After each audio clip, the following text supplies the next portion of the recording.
Esta é uma ministração da Igreja Vivos com Cristo, no estado do Espírito Santo. Para saber mais, acesse nosso site igrejavivoscomcristo.com. Sempre um privilégio nós estarmos ministrando. Falo nós porque a gente tem que confiar que não é só eu, né? Eu e o Espírito Santo, nós somos cooperadores. Amém? E você, ao ouvir, você tem que falar nós ouvindo. O Espírito Santo dentro de você, te trazendo interpretação, te trazendo discernimento, sabedoria. Entenda que o Evangelho é o Evangelho da paz. Amém. Você sabe como que testifica o Evangelho? É quando tem paz. Sabe, a paz não é a paz que vem da nossa carne. Porque às vezes a palavra ela vai trazer uma correção para nós. E às vezes aquela correção vai entristecer a nossa carne. Nós vamos saber que é a nossa carne. Mas em certo ponto, nosso espírito vai se alegrar, vai ter paz. E saber que nós estamos sendo conduzidos, corrigidos. Que a palavra é apta para corrigir, amém? Para nos instruir, nos ensinar. Então é muito importante nós termos essa compreensão que no momento que nós estamos ministrando a palavra, estamos ministrando sobre Jesus, pensa naquele ambiente lá no tanque de Betesda, quando estava um grupo de enfermos em volta do tanque, e era um tanque grande, em que volta e meia, não se sabia quando, o anjo vinha e agitava as águas, e quando as águas eram agitadas, o primeiro enfermo que pulava nas águas era o curado. Então, tinha um paralítico que ficou ali, estava lá, ele estava enfermo há 38 anos, e Jesus pergunta o que ele queria que ele fizesse. Enfim, e aquele homem falou assim, olha, não tem ninguém que vem e me lance nas águas, mesmo porque eu sou paralítico. Como é que eu vou? E sempre pulam antes de mim. Não vem o surdo, vai e pula antes, porque o surdo está vendo. Apesar de ele não estar ouvindo, mas ele está vendo. E havia uma expectativa para que aquele anjo vinha em tempo, né? Não por causa... entenda porque o lugar era tanque de Betesda. Betesda significa casa de misericórdia. Sabe, e quando você pensa assim, vamos pensar que aquele tempo era o tempo da antiga aliança, em que a misericórdia se manifestava de tempo em tempo. Amém? Mas aparece para aquele homem paralítico um homem que é a personificação da misericórdia de Deus. Que é a própria misericórdia de Deus em pessoa. A Bíblia diz que Deus, sendo rico em misericórdia, com grande amor com que nos amou, Ele nos deu vida com Cristo. Então, quando nós temos consciência da misericórdia de Deus, os milagres estão mais disponíveis. O próprio rio de Deus está ali disponível para fluir e para que as águas sejam curadas. Sabe? E Deus nos deu essa oportunidade, quando nós falamos do Evangelho, as águas estão sendo agitadas. E o primeiro que mergulha, o segundo que mergulha, o terceiro que mergulha, o quarto que mergulha, todos que mergulham serão curados, serão abençoados, amém? Não diz respeito ao primeiro ou último, diz respeito àquele que crê. Amém? Eu estava com uma palavra ontem para ministrar, e hoje no meu tempo de meditação, eu fui guiado pelo Espírito para outra via. Amém? Amém. E o Espírito Santo me guiou para outra via. Eu tenho um propósito no meu coração de falar sobre o fim dos tempos, sobre falar dos finais dos tempos, falar sobre arrebatamento, falar sobre o tempo do juízo de Deus. Sabe, mas só que nós precisamos entender em que tempo nós estamos hoje. Amém. Então nós vamos falar hoje sobre o ano aceitável do Senhor. Amém. Amém. Nós vamos falar sobre o ano do jubileu. Amém. Nós vamos falar a respeito disso porque você precisa entender em que tempo e em que época nós estamos, em que tempo, em que estação nós estamos. Porque isso vai determinar como que nós vamos andar. Se você acreditar que você está debaixo da lei, vai haver uma resposta no mundo espiritual. A Bíblia diz que o pecado não terá domínio sobre vocês, porque vocês não estão debaixo da lei, mas debaixo da graça. Então, a resposta que eu recebo é força e domínio quando eu estou debaixo da graça para vencer o pecado. E não está sendo dominado por ele, amém? Porque a graça que me dá condição de viver a vida que Deus tem para mim.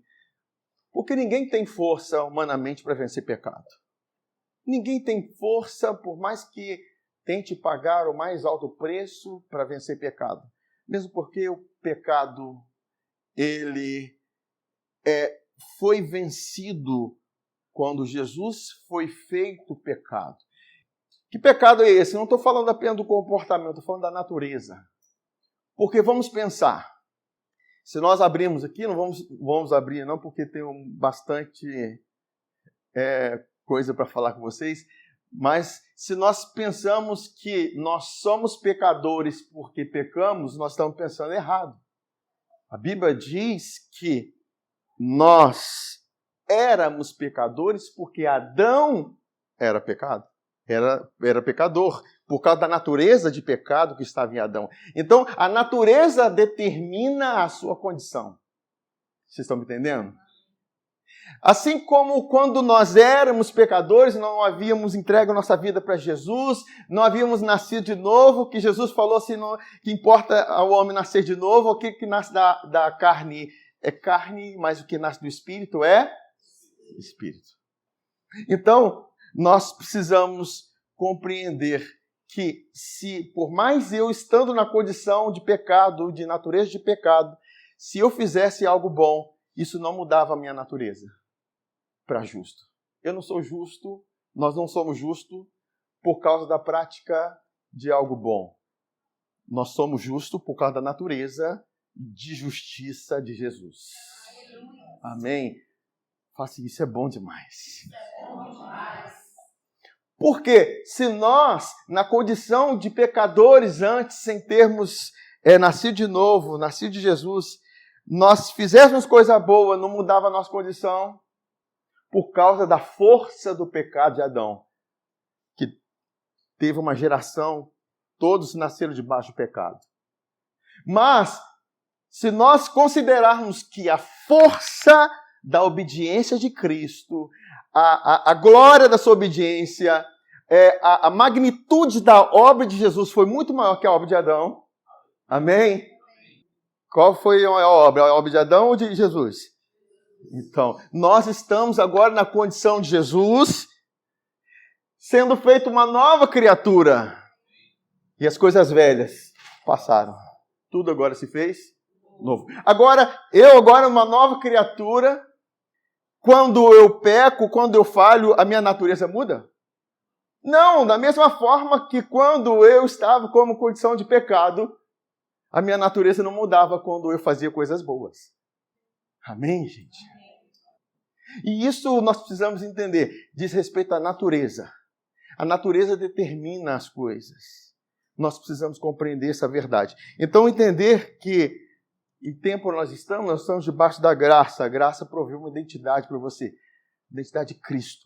A lei, não. Você dependia de obedecer aos mandamentos para ser considerado justo. Mas Paulo, o doutor da lei, o repreensível contra a lei, ele disse, não viu um justo nenhum sequer, citando aquilo que estava na antiga aliança.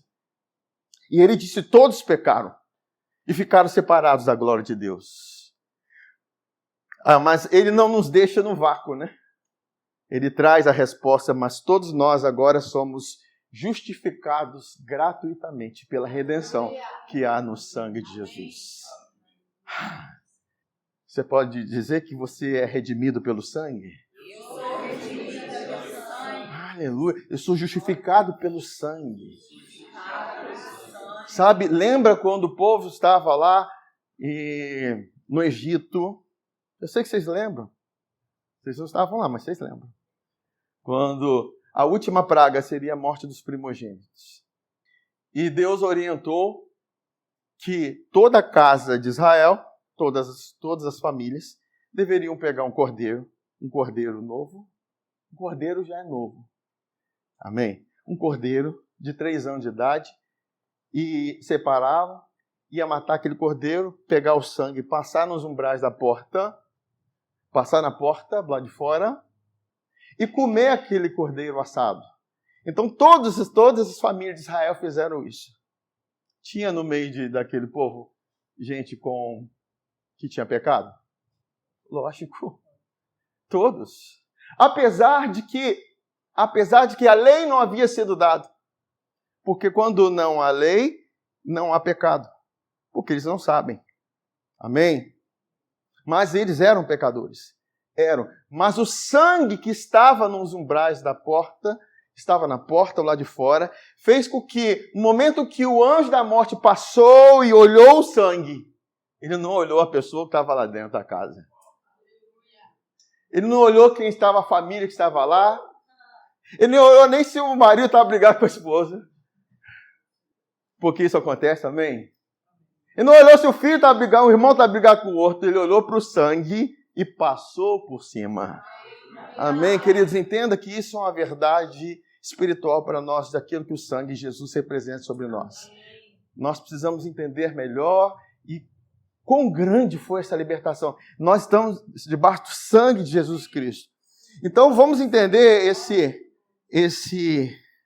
essa verdade sobre... Eu quero ler um versículo com vocês só para nós entendermos e fecharmos o tempo que nós estamos. Em Atos 13, versículo 38 e 41, diz assim: Tomai, pois, irmãos, conhecimento de que se vos anuncia a remissão de pecados por intermédio deste. E por meio dele, de Jesus, né, todo que crê é justificado de todas as coisas das quais vós não pudestes ser justificados pela lei de Moisés. Ele está dizendo o seguinte: se você crê em Jesus, você é justificado de tudo aquilo que, por meio da sua obediência à lei, você não poderia ser. Então, crer em Jesus te dá uma condição de justo. Deus olha para você e vê o seguinte: você é como aquele que obedeceu todos os mandamentos, todas as regras, todas as leis, e está apto para ser abençoado com todas as bênçãos de Deuteronômio 28, as bênçãos de Abraão. Você foi resgatado, amém? Amém. Porque isso é ser justificado, é ser declarado justo.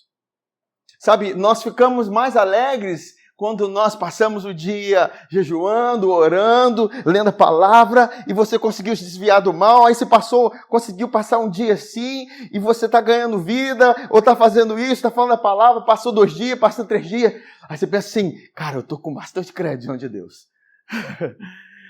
Não, queridos. Nós temos que já acordar pensando: o favor do Senhor está sobre minha vida. E porque o favor do Senhor está sobre minha vida, porque a graça dele está sobre mim, porque o Espírito dele está em mim, aí eu faço essas coisas. Amém? Então, essa condição que nós precisamos entender. Aí, ele continua falando assim: notai, pois, que não vos sobrevenha o que estáis dito nos profetas. Vede, ó desprezadores, maravilhai-vos e desvanecei, porque eu realizo em vossos dias obra tal, que não crereis se alguém vô-la contar. Sabe, eu falar sobre isso, que você é justo, porque Deus imputou a justiça dele, sem você ter praticado nenhuma obra, isso é uma coisa meio louca e maravilhosa ao mesmo tempo. E a tendência do homem natural é desprezar isso. Não, isso não pode estar certo. Você está dizendo que eu sou justificado pela fé em Jesus? Mas é isso que ele está dizendo: vede, ó desprezadores, maravilhais e desvaneceis, porque eu realizo em vossos dias obra tal que não quereis. E está falando sobre a obra de Jesus na cruz. Porque tudo tem a ver com aquilo que ele fez. Uma obra maravilhosa. Que você fala assim: meu Deus, é muito favor sobre minha vida. É muita graça sobre mim. É muita bondade sobre mim. E o que você tem no coração é adorar. E, Senhor, obrigado, eu estou aqui para te servir. Eu quero me render ao Senhor. Eu quero fazer a tua vontade. Porque você compreendeu isso. Porque ele está dizendo que, porque o contexto é que havia, quando Paulo estava pregando isso, havia judeus que estavam tão acostumados com a lei. E falou assim, não pode ser só isso. Tem que haver obediência para ser justificado. Quando ele está dizendo todo aquele que nele crê. Fala assim, apenas crê. Jesus falou, não temas, crê somente. Não acrescente mais nada àquilo que já está feito. Sempre a nossa vida tem que partir desse lugar. Entender que nós partimos desse lugar. Nós estamos nesse tempo. Nós estamos nessa estação. A estação determina as coisas para nossas vidas. Então, queridos, nós vamos ler lá em Lucas, Evangelho de Lucas, no capítulo 4, versículo 16 a 21, quando Jesus vai falar sobre o ano aceitável do Senhor. Lucas capítulo 4, versículo 16. Indo para Nazaré, a sua cidade,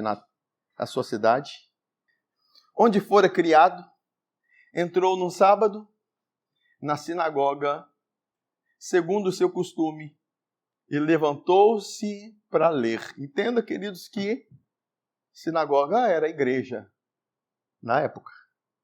Amém? Jesus nasceu debaixo da lei. O que havia eram sinagogas, onde se lia a Bíblia, o Antigo Testamento, certo? Os profetas, os 5 livros da lei, Pentateuco. E Jesus entrou nessa sinagoga, então lhe deram o livro do profeta Isaías. E ele vai e abre o livro. Ele abrindo o livro, achou o lugar onde estava escrito, falando sobre ele. O Espírito do Senhor está sobre, pelo que me ungiu para evangelizar os pobres. Enviou-me para proclamar libertação aos cativos e restauração da vista aos cegos, para pôr em liberdade os oprimidos e apregoar o ano aceitável do Senhor. Aí aconteceu algo. Ele tendo fechado o livro, ele fechou o livro. Amém? Grave essa expressão, ele fechou o livro. A Bíblia diz que a porta que ele fecha, ninguém abre. A porta que ele abre, ninguém fecha. Ele fechou o livro. Ele fechou o livro nesse momento. E eu vou explicar o porquê disso. E todos, aliás, deixa eu ser mais completo, que tudo traz uma realidade. Tendo fechado o livro, devolveu o assistente e sentou-se. E todos na sinagoga tinham os olhos fitos nele. Então passou Jesus a dizer-lhes, hoje se cumpriu a escritura que acabais de ouvir. Ele leu o quê? Ele leu Isaías 61. É o que nós vamos ler agora. Só que ele lê e chega numa parte que ele para e fecha o livro. Ele fechou o livro. Se ele fechou é porque eu fechei. Porque nós estamos nesse tempo agora. Esse tempo em que eu fui enviado para proclamar. Aí ele continua aqui em Isaías, vou ler para vocês. Isaías 61, versículo 1. Está na NAA. Isso. O Espírito do Senhor Deus está sobre mim, porque o Senhor me ungiu para pregar boas novas aos... É a mesma coisa que ele falou. Enviou-me a curar os quebrantados de coração, a proclamar libertação aos cativos e a pôr em liberdade os algemados, a pregoar o ano aceitável do Senhor. Aí o que ele fez? Fechou o livro e sentou. E ele não continuou a sentença, não continuou a frase. Porque a frase seguinte é, e o dia da vingança do nosso Deus. O dia da vingança do nosso Deus. Eu não posso falar do dia da vingança do nosso Deus se nós não entendermos o ano aceitável que nós estamos. Amém? Amém. Se você não compreender o tempo e o ano, a estação que você está, não adianta querer compreender o tempo futuro. Amém, queridos? E o Espírito Santo ministrou algumas coisas ao meu coração, porque esse dia da vingança, nós vamos ver lá em Apocalipse, e eu quero abrir com vocês, só para nós termos uma base sobre esse dia da vingança. E glórias a Deus que eu não combinei nada com o pessoal do louvor, mas cantaram ao que está assentado sobre o trono. E ao Cordeiro, que tem todo sentido. E Apocalipse capítulo 5, a partir do versículo 1, nós vamos ler aqui. Entenda que João já tinha escrito, por meio da direção de Jesus, as cartas às igrejas e as orientações. Cada igreja teve uma orientação. E vem Apocalipse no capítulo 5, ele traz essa visão. Ele diz, vi na mão direita daquele que estava o quê? Estava sentado no trono. Um livro escrito por dentro e por fora, de todo selado com 7 selos. Então, ele viu ao que estava assentado, junto com aquele que estava sentado sobre o trono, um livro. Um livro escrito por dentro e por fora, todo selado com 7 selos. Se estava selado, porque estava fechado. Amém? Amém, irmãos? Aí, vi também um anjo forte, que proclamava em grande voz, quem é digno de abrir o livro e lhe desatar os selos? Quem é digno? Sabe, o anjo forte poderia ser, eu posso usar minha força para abrir esse livro. Mas não diz respeito à força, tem a ver com dignidade. E somente o Cordeiro pode fazer isso. Amém, queridos? Perceba que a mesma cena no momento que Jesus fecha no dia, até então, esse momento aqui, até que o ano aceitável estava acontecendo, o ano da graça estava, amém? O dia da vingança não chegou, o dia da ira e do juízo de Deus não chegou, porque Jesus fechou e precisava de alguém agora abrir o livro. Vai precisar de alguém que abra o livro, alguém que desate os selos. E, queridos, cada selo que é desatado é um juízo sobre os pecadores. Amém? Cada selo que é desatado é falta de paz, é guerra, são vários acontecimentos que vêm da parte de Deus. Amém? Aí, continua falando assim, olha, quem é digno de abrir o livro e de lhe desatar os selos? Ora, nem no céu, nem sobre a terra, nem debaixo da terra, ninguém podia abrir o livro, nem mesmo olhar para ele. João falando, e eu chorava muito, porque ninguém foi achado digno de abrir o livro, nem mesmo de olhar para ele.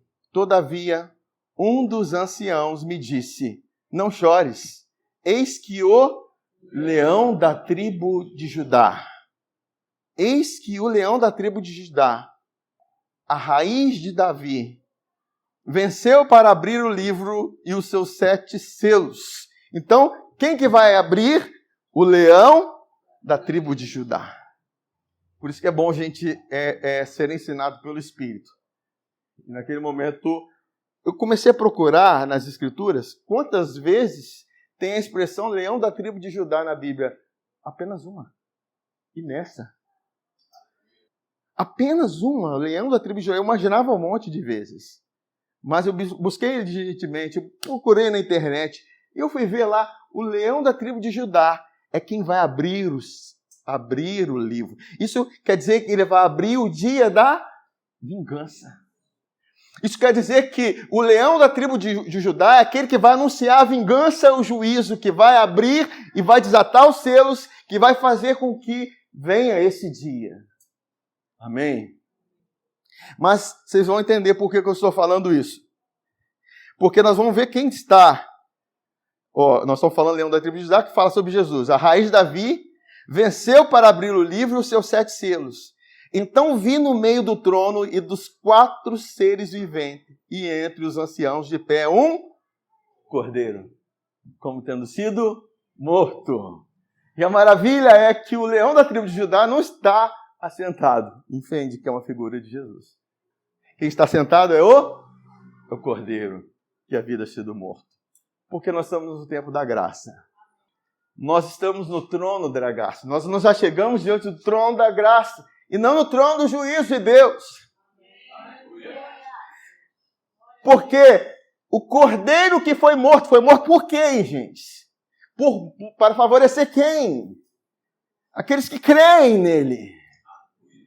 Tem uma tradição que fala assim: o Cordeiro que foi sacrificado por nós está lá sentado no trono. Quem pode remover esse Cordeiro desse lugar? Quem pode tirar o Cordeiro desse lugar?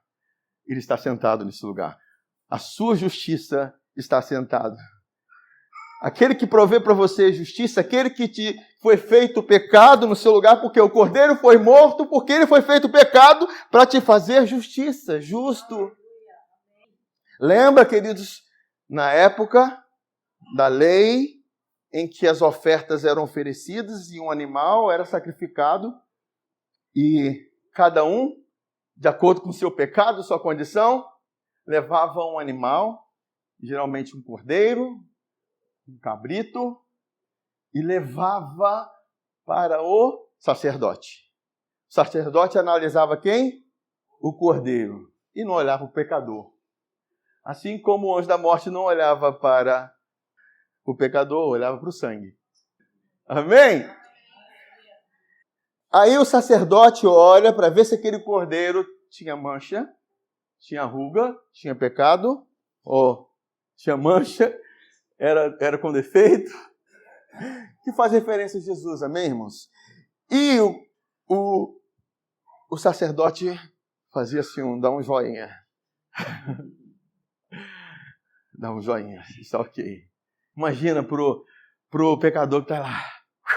Hoje eu saio daqui abençoado e justificado por Deus. O sacerdote está dizendo que a minha oferta foi aceita. O sangue que vai ser derramado desse cordeiro vai me justificar. Vai trazer cobertura dos pecados. E João Batista, que estava anunciando um novo tempo, ele estava sendo o mediador de Jesus, ele veio, é o último profeta da lei, e quando ele vê Jesus, ele fala assim: eis o Cordeiro que tira o pecado do mundo.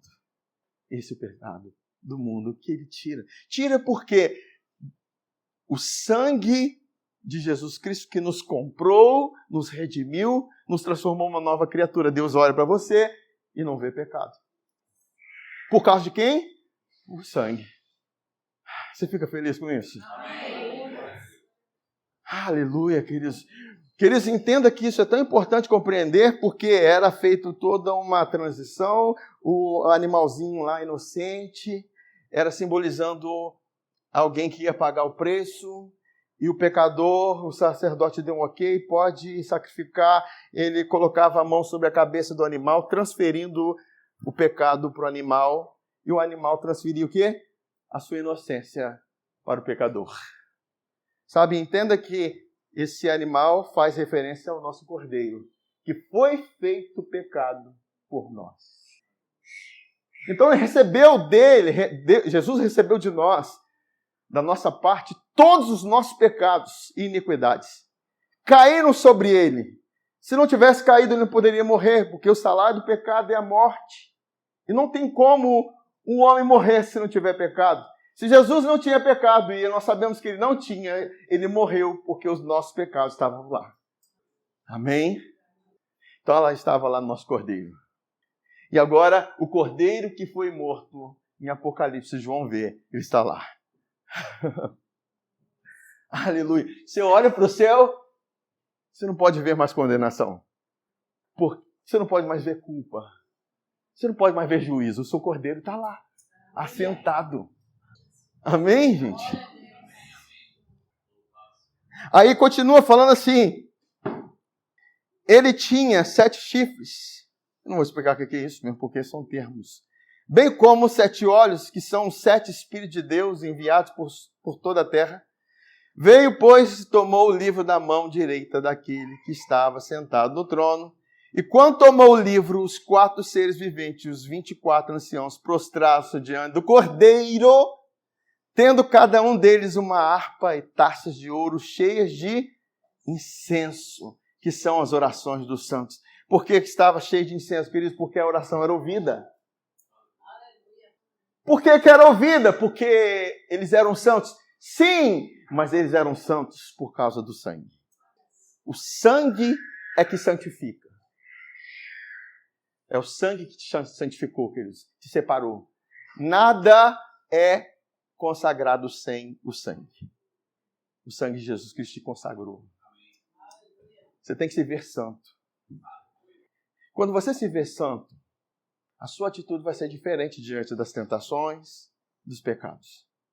Por mais que você seja tentado, por mais que você caia, você tem que se ver dessa forma e declarar isso: eu sou santo por causa do sangue.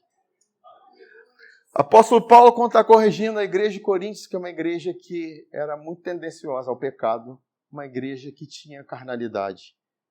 E ele fala assim: olha, irmãos, em 1 Coríntios capítulo 6 fala sobre isso.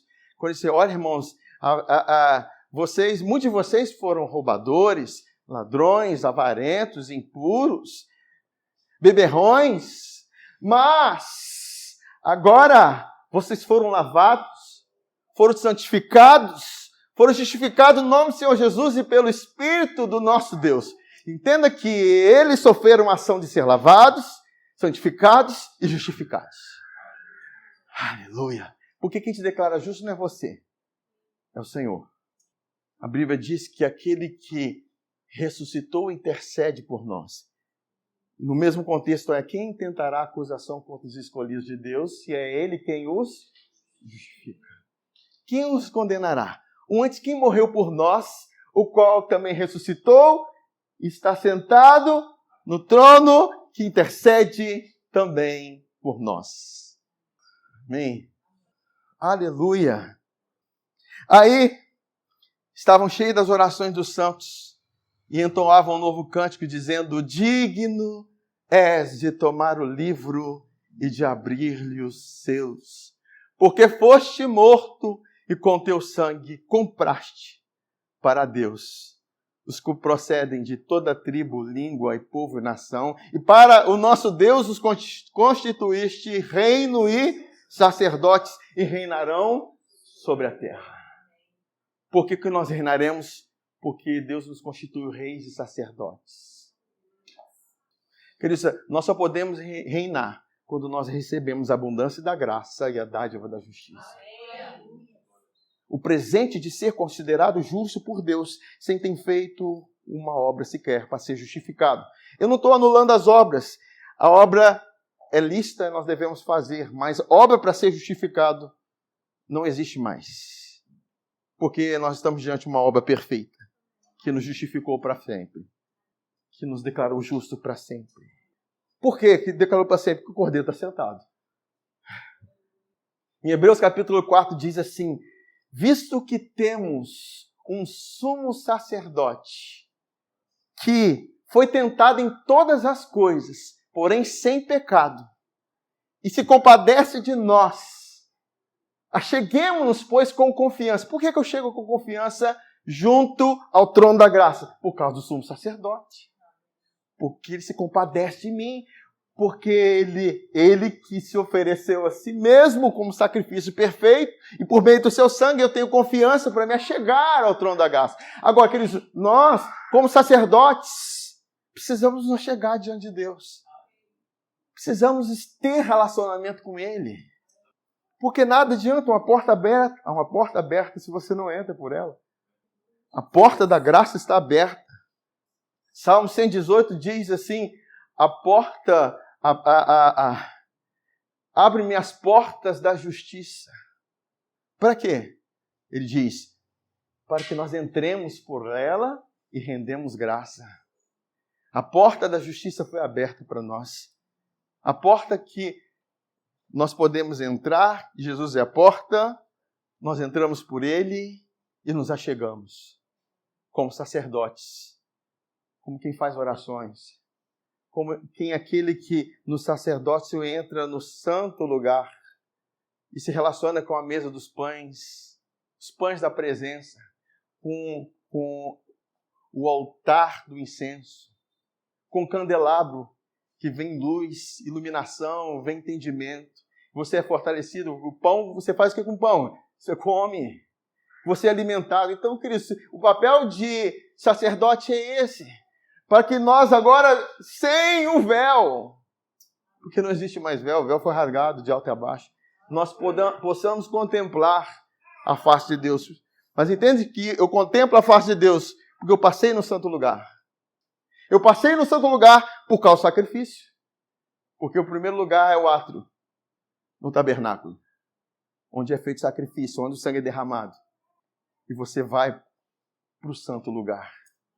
O lugar onde você vai sem culpa e condenação por causa do sangue. Amém, queridos? Um sacerdote que não se relaciona com Deus não está exercendo o seu ofício. O sacerdote, e principalmente os homens, precisam assumir esse lugar de sacerdote. E puxar, orar, chamar a existência para sua casa, declarar as bênçãos. Amém? Então é importante isso, nós entendemos o nosso papel de sacerdote. Todos nós, homens e mulheres, entender que nós temos a condição. Porque eles serão feitos, comprados como reis e sacerdotes. Amém, queridos? Aí ele continua. Vi e ouvi uma vez, e ouvi uma voz de muitos anjos ao redor do trono, dos seres viventes e dos anciãos, cujo número era de milhões, de milhares e milhares, proclamando em grande voz: digno é o Cordeiro que foi morto de receber poder, riqueza, e sabedoria, e força, e honra, e glória, e louvor. Então ouvi que toda criatura que há no céu e sobre a terra, debaixo da terra e sobre o mar, e tudo que neles há, estava dizendo: aquele que está sentado no trono, e ao Cordeiro seja o louvor, e a honra, e a glória, e o domínio pelos séculos dos séculos. Que eles têm que ser o nosso cântico diário, isso. Ao que está sentado o trono e ao Cordeiro seja o louvor. Amém. E os 4 seres viventes respondiam: amém. Um amém para o seu cântico. Um amém para o louvor que você entoa diante de Deus. Também os anciãos prostraram-se e adoraram. Aleluia! Interessante que ele está assentado, o Cordeiro está assentado.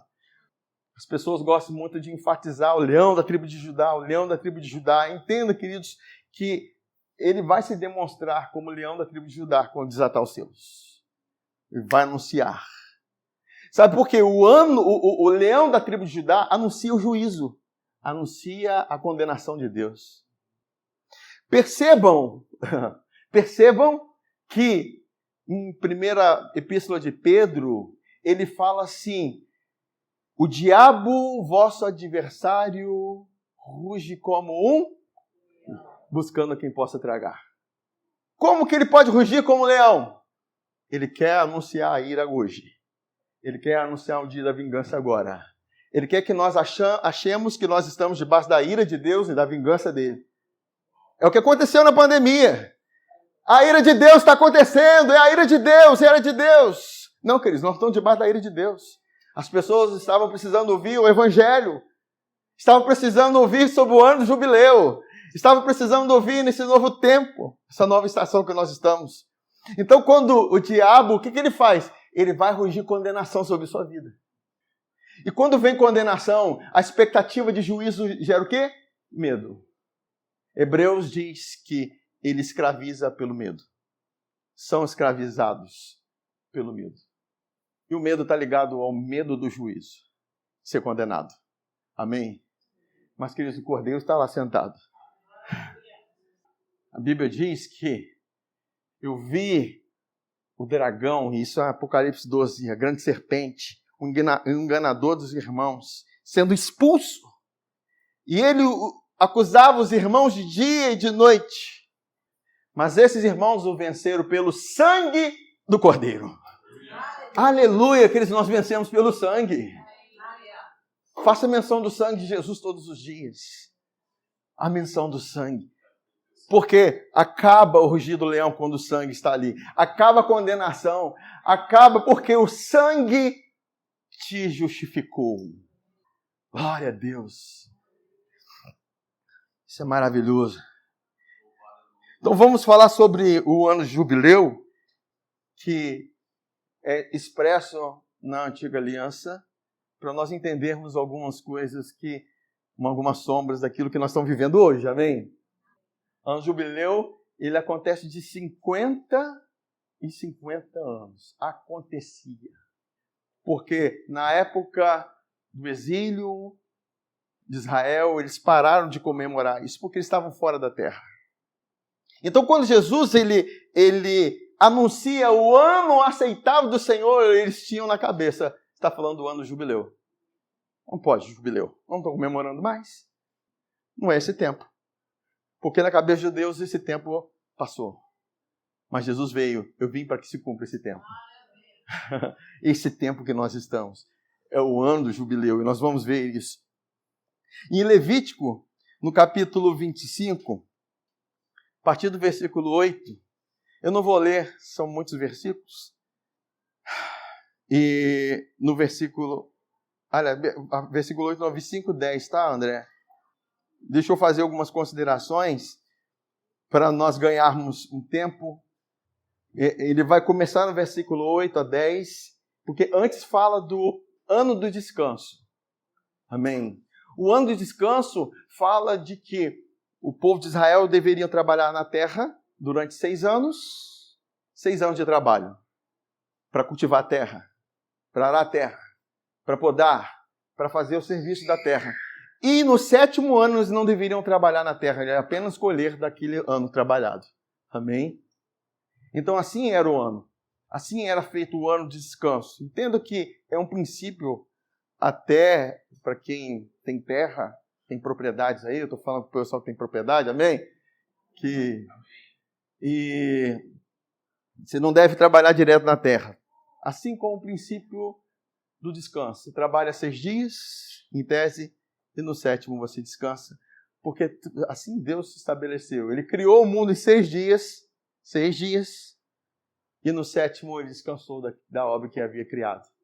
Jesus trabalhou 6 horas na cruz para que nós estivéssemos na 7ª hora. Assim, eu estou na 7ª hora. Amém. Mas vamos lá. Em Levítico, NBVP, versículo 10, 25:10, fala sobre o jubileu. Ele diz assim: consagrem o ano 50. Será tempo de proclamar liberdade. Lembra? O Espírito me ungiu para proclamar liberdade, libertação. Por toda a terra e para todos os moradores, este será o ano do jubileu. Nesse ano, todos os que tiverem sido vendidos como escravos voltarão livres para suas famílias, e todas as dívidas públicas e particulares serão canceladas. Uau! Todas as dívidas eram canceladas. Nesse ano, todas as propriedades familiares vendidas serão devolvidas aos proprietários ou aos herdeiros deles. Em base aqui, eu só estou lendo com vocês essa parte. Depois vocês em casa, na semana, leiam o restante, para vocês inteirarem mais do assunto, porque isso aponta para a realidade que nós estamos vivendo hoje. Amém? Nós que tivemos a nossa dívida cancelada. Amém? Isso aponta para nós. Agora, eu vou só apenas citar aqui para vocês algumas dessas regras do ano do jubileu. Era a proclamação de liberdade aos cativos. É o que aconteceu lá em Jesus falando, de Isaías 61. Todas as dívidas eram canceladas. Imagina, eles tinham dívidas. E no ano de jubileu, todo mundo perdoado. E era uma lei. Todos eram perdoados. Agora imagina, porque quando você está devendo outra pessoa, nem que você passa assim, escabriado, não é isso? Você está devendo, quem já passou por isso? Amém? Você passa assim, caramba, estou devendo fulano. A Bíblia diz, não deveis a ninguém coisa alguma a não ser o amor para com todos. Todos nós estamos dívidas de amor. Eu tenho dívida de amor com vocês, vocês têm dívida de amor comigo. Amém? E nós vamos avançando. E sempre conscientes dessa dívida. Amém? Mas, agora imagina, aquele que estava preocupado com suas dívidas, estava assim temeroso, porque quem tem dívida tem medo. Quando era proclamado essa libertação, imagina que chegava no 49º ano, passava-se 7 meses, mês de julho, o mês abençoado, hein? Amém? Boa data para se nascer. No dia 10 de julho, o que era feito? Tocava-se a trombeta, soava-se a trombeta para anunciando o dia da expiação. Então isso era feito todo ano. O dia da expiação. Então a partir daquele momento que a trombeta tocava, eles estavam anunciando naquele 49º ano, no 7º mês, no 10º dia. A partir daquele momento, eles estavam anunciando o ano do jubileu. E anunciar. Então eles ouviam a trombeta. E aqueles que estavam em dívida pensavam assim, chegou o dia. Eu estava com dívida, agora não estou mais. Queridos, imagina, eu fiquei pensando como que seria o ambiente num lugar como esse, em que aqueles que tinham dívidas eram canceladas. E, por lei, eles andavam livremente pelas ruas. Eles andavam livres de culpa. Eles andavam em paz. Com certeza, isso se tornava melhor. Um ambiente que era gerado naquele lugar era um ambiente de graça. O ambiente de graça faz isso. Você anda em liberdade, em paz uns com os outros. Amém? Não por acaso nós damos graça e paz. Porque a graça anuncia esse tempo de paz para nossas vidas. Amém? Então, assim era o ano do jubileu. E tinha outras considerações. Se aqueles que haviam dado sua moradia por causa de dívida, voltaria para a sua casa. Teria sua casa restituída. Imagina só. Assim era o ano do jubileu. Se a pessoa havia se tornado escravo para pagar a sua dívida, então ela era liberta e poderia voltar para a sua família. Não haveria cobrança de juros para os pobres. Então era um ambiente muito glorioso. Não havia lugar para oportunistas, para aproveitadores, porque esse era um ambiente onde a graça fluía. Esse é o ambiente da igreja, queridos. Ambiente onde Ele nos resgatou da culpa, da condenação, e nós podemos servir livremente uns aos outros. E nós podemos ser bênção na vida do outro, onde nós podemos resplandecer a glória do Senhor. Então isso é maravilhoso, isso anuncia para nós esse tempo. E Jesus falou assim, eu vim para proclamar esse tempo. Olha o que diz em Ezequiel 46, versículo 16 a 17. Antes, deixa eu falar, porque naquele tempo, como eles, no 49º ano, eles não poderiam mais trabalhar na terra, e eles poderiam pensar, cara, como é que eu vou colher aquele ano, porque se eu não trabalhei? E a Bíblia fala que o Senhor diz que o abençoaria de tal forma que não somente aquele ano você colheria, mas durante 3 anos. 3 anos de colheita. 3 anos de favor. Isso aponta para a ressurreição de Cristo. Amém? Nós estamos colhendo a ressurreição de Cristo até hoje. Nós estamos colhendo o seu favor, da sua graça até hoje. E Ezequiel 46, a partir do versículo 16, diz assim, assim diz o Senhor, quando o príncipe der um presente de sua herança a alguns de seus filhos, pertencerá a estes, será possessão deles por herança. Mas, dando ele um presente da sua herança a algum dos seus servos, entenda que faz diferença entre filhos servos. Se der para algum de seus servos, será deste até ao ano da liberdade, que é do jubileu. Então tornará para o príncipe, porque a seus filhos, no ano do jubileu, então vai tornar para o príncipe, vai voltar a herança que ele compartilhou, porque a seus filhos, somente a eles, pertencerá a herança. Entenda que nós todos éramos escravos. Assim, nós éramos escravos. Então, para que a nossa herança não fosse tirada, Deus precisou nos fazer filhos. Deus não nos deu o espírito de escravidão para estarmos outra vez atemorizados, mas o espírito de adoção pelo qual clamamos, Abba, Pai. Por isso nós somos herdeiros de Deus e co-herdeiros com Cristo. Entende, irmão? Porque para que Deus viesse nos restituir uma herança, ou nos dar uma herança, nós precisamos ser feitos filhos. Porque esse é o princípio. Glórias a Deus. Agora nós vamos ver, fazendo menção daquilo que nós lemos e vimos em Colossenses, no capítulo 1, no versículo 13. Aí nós vamos entendendo melhor os versículos. A Bíblia diz aqui, eu estou lendo na versão NBVP, porque ele nos resgatou das trevas e nos trouxe para o reino do seu Filho amado, que comprou a nossa liberdade com o seu sangue e perdoou todos os nossos pecados. Entenda que o ano jubileu havia dívida para com Deus. Queridos, Deus, ele é justo. Entenda que para Deus nos justificar, precisava de alguém pagar o preço da justiça.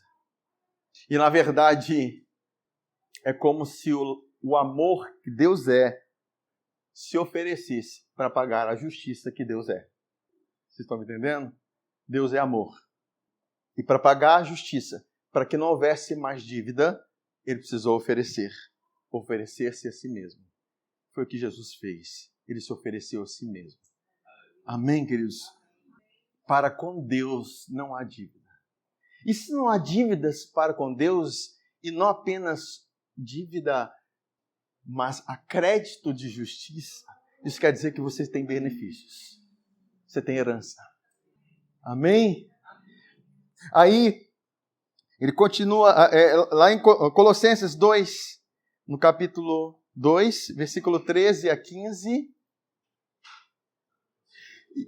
E a vós outros, que estáveis mortos pelas vossas transgressões e pela incircuncisão da vossa carne, vos deu vida juntamente com ele, perdoando todos os nossos delitos. Fala assim, todos os nossos delitos. Todos os nossos delitos.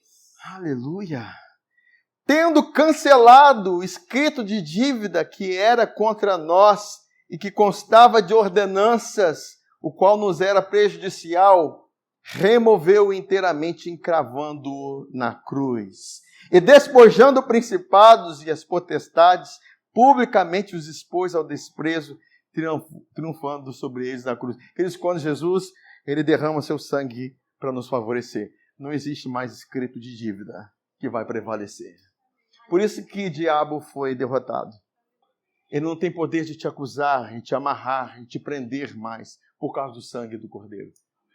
Amém, queridos? E lógico que ninguém que foi liberto das suas cadeias, vai falar assim, eu estou com tanta saudade da minha cadeia. Sabe, nós fomos libertos das trevas, do pecado, e ninguém vai ter saudade desse lugar. Porque se o Filho vos libertar, verdadeiramente sereis livres. Entender o ano que você está, porque a única coisa que pode te prender e te amarrar é entender que você está debaixo da ira. E é o que o diabo faz. Ele tenta te colocar debaixo de condenação e culpa, porque ele sabe que quando você está debaixo dessa influência de condenação e de culpa, você é facilmente tragado. Entenda que quando Adão pecou, ele percebeu que estava nu, ele teve medo e se escondeu. o medo. Era o que Satanás queria, porque ele sabia que ele escravizaria o homem dessa forma. Mas o verdadeiro amor, o perfeito amor, lança fora medo. O mesmo capítulo de João que fala isso diz assim: nisso está o amor. Não que tenhamos amado a Deus, mas em que Ele nos amou primeiro e enviou o seu Filho como propiciação por todos os nossos pecados. Você olha para o céu e vê o Cordeiro. Você vê o que está assentado o Cordeiro e você canta ao que está assentado sobre o trono e o Cordeiro. Queridos, isso é vitória. O diabo perde quando você está cantando, expressando no coração as suas verdades, realidades. Agora, quando você está debaixo de influência de culpa, de condenação, de medo, então, querido, você é facilmente escravizado pela ansiedade, pelo medo. Amém? Glórias a Deus. Gálatas 3, versículo 13 e 14 diz assim: Cristo nos resgatou da maldição da lei. Se imagina, então, enquanto o povo não estava no tempo do jubileu, eles estavam debaixo da lei. O tempo do jubileu era um tempo de graça para eles. Um tempo de graça. Então aqui fala que Cristo nos resgatou da maldição da lei, fazendo-se Ele mesmo maldito em nosso lugar. Porque está escrito: maldito aquele que for pendurado no madeiro. Para quê? Para que a bênção de Abraão chegasse aos gentios em Jesus Cristo, a fim de que recebêssemos pela fé o Espírito prometido. Queridos, Deus te deu o Espírito Santo para que você saiba que você é herdeiro. O Espírito da verdade que te ensina o ano que você está hoje. A Bíblia diz que ele vem para convencer o homem do pecado. Por quê do pecado? Porque não creem em Jesus. Quando nós cremos em Jesus, nós estamos convencidos da natureza do pecado. Agora nós precisamos ser convencidos da justiça. Eu tenho uma natureza de justiça agora. Amém? Eu quero terminar com vocês sobre essas verdades. Em 1 Pedro, no capítulo 1, versículo 10, fala daquilo que os profetas olhavam para esse tempo. Que ano é esse? Que tempo é esse? Em que esse povo, a igreja, pode viver. Talvez muitos pensem: eu queria viver no tempo de Elias, em que vi fogo do céu descer, em que vi as coisas acontecer, o tempo de Eliseu, o tempo de Moisés. Mas preste atenção comigo, queridos, nada é comparado ao ano da graça que nós estamos vivendo. Eles indagaram e pensaram sobre esse tempo que você está hoje. O Espírito Santo está trazendo para nós o entendimento para que nós venhamos viver as realidades desse ano. Amém, queridos? Olha o que ele diz, aqui Pedro fala: foi a respeito dessa salvação que os profetas que falaram da graça destinada a quem? A nós, a vocês. Investigaram e examinaram, procurando saber o tempo, quando que é isso, e as circunstâncias para as quais apontava o Espírito de Cristo, que neles estava quando predisse a vocês sofrimento de Cristo e as glórias que seguiriam a estes sofrimentos. A eles foi revelado que estavam ministrando não para si mesmo, imagina, estavam profetizando a respeito desse tempo, o tempo que você está vivendo hoje. Mas eu peço e oro para que nós tenhamos mais entendimento, que é para nós fazermos mais júbilos, mais consciência disso. Porque nós temos muito consciência daquilo que nós fazemos. Consciência de que eu sou livre porque eu estou fazendo isso. Não, querido, se você é livre por causa do sangue. É graça. Entenda que Deus suscita o louvor de uma igreja, porque eles compreendem a justiça. Amaste a justiça e odiaste a iniquidade. Por isso Deus, o teu Deus, te ungiu com alegria mais que todos os seus irmãos. Por quê? Porque eles amaram a justiça. O tempo que nós estamos hoje. O tempo da graça que nós estamos vivendo.